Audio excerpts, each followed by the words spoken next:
America's new race into space with SpinLaunch. The problem with getting things into orbit has always been the rocket equation. That is, the vast majority of what it takes to get a rocket beyond our atmosphere is fuel, more than 90% of it. But what if, in fact, most of that fuel is not actually needed? I think it's going to be 105 today. Welcome to the high desert of New Mexico. In a remote valley of New Mexico, beyond gates that look like they're straight out of a science fiction movie, an object that seems like alien technology towers above the terrain. 2.2 million tons of steel, and a little bit taller than the Statue of Liberty. That's right. This is A33, short for Accelerator 33. And it's the world's largest diameter vacuum chamber. It's the brainchild of Jonathan Yaney, founder and CEO of SpinLaunch. So we're standing here underneath the vacuum chamber. This is the main launch vehicle loading door. Okay. One of the really interesting features about this particular system is that it's on hydraulics and the entire system can rotate. Yaney's company has been at it since 2014, but most of the construction on this project took place during the COVID years. It's an idea designed for a new space age that relies on a concept that dates back to the Stone Age, the sling. This is essentially a sling launch system, which we were using to hunt with 50,000 years ago. It's simply using modern materials and encased in a large vacuum chamber. So what you have is you have an arm that slowly rotates around and around, driven by an electric motor. And once the tip velocity is sufficient for it to be able to carry a spacecraft into space, we simply let go. And it travels outside of the vacuum chamber through the atmosphere in about 30 seconds into space. The sling in this case is a carbon fiber tether, which spins the launch vehicle or projectile until it hits 5,000 miles an hour, sending it through an airtight membrane hurtling towards space, and eliminating the need to lift all that fuel used in traditional rockets. Launching in 3, 2, 1. All new forms of transportation usually seem kind of crazy, whether it's a suspension bridge, a train, an aeroplane, even the automobile. And we arrive at these new innovative methods through the process of experimentation. To reach the necessary speed, the tether has to operate in a vacuum.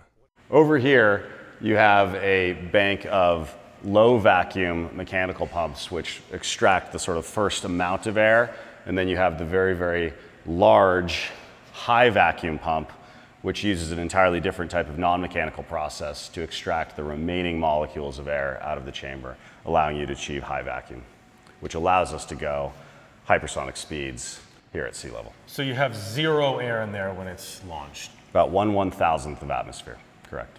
Yaney was inspired in part by a 1960s U.S. military program that tried using very large guns to send projectiles into space. The program was eventually abandoned. But Yaney's been obsessed with all things aeronautics since he was a kid, including flying. I was sitting on my mom's lap when I was like 3 years old, holding the controls, like learning how to fly. So I've kind of been flying Cessnas my whole life. On some level, flying in the sky, you look up to space, you say, well, what else is there? And I think it had always bugged me that we went to the moon, but then we like stopped. We just sort of never went back. It's like we're, as a civilization, we were promised that we were going to have, we're going to have all of this expansion into space, and it just proved to be astronomically expensive. I would love it if we could just give them some wind. Maybe, you can knock them over, that's fine too, if you want to.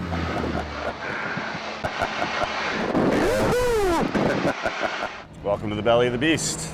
Yaney took us inside the launcher From here we climb. to see the motor that provides the circulating force, or torque. So this entire shaft is spinning into the vacuum chamber, and there's a seal around it which prevents the passage of air around it. So these are relatively straightforward industrial systems that combine Relatively straightforward. to create something truly, truly unique. Team Jonathan here, go ahead and begin the test rotation now. How fast is this shaft spinning? Yeah, this shaft will spin at about 1,200 RPM here in this test facility. So again, fast, but quite a bit slower than your automobile, for example. Huh. Which brings us back to the projectiles, which will eventually be used to transport satellites and much needed equipment into space.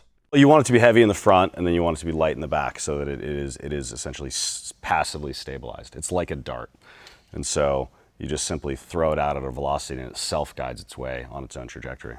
These are some of the projectiles they've been using.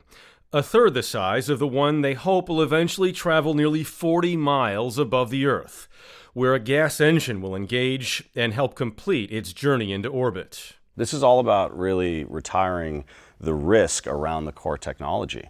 So I liken it to our Wright brothers moment, when they flew the very first aircraft. They were able to fly a few thousand feet or then a few miles. They certainly weren't carrying passengers across the Atlantic, but it was a very, very pivotal moment because you proved that the technology could work, and from there you then scale and expand. An added advantage? This transportation device is completely reusable, making the launch system a heck of a lot easier on the planet. It represents really the electrification of the space transportation industry. We're seeing so many of these transportation industries becoming electrified right now, yet rockets in their inherent nature rely upon simply pushing massive amounts of combusted products out the back of the rocket. It's really the only way historically to get to space. So you have to employ a system like SpinLaunch if you want to reduce the carbon footprint of space access, which is incredibly important. With every phase, the centrifuge has gotten bigger. After 10 successful launches here in New Mexico, SpinLaunch is already looking at what's next. A centrifuge 3 times as large as A33. The SpinLaunch final phase. Location to be determined. And when do you think SpinLaunch is going to actually be putting things into orbit? We're going to see SpinLaunch putting things in orbit, certainly in the next 5 years. Is that a promise? Hold me to it. It's hard to imagine a centrifuge being 3 times as large as the one that they have now, since it's already as tall as the Statue of Liberty. They've spent $150 million so far to put together what they have.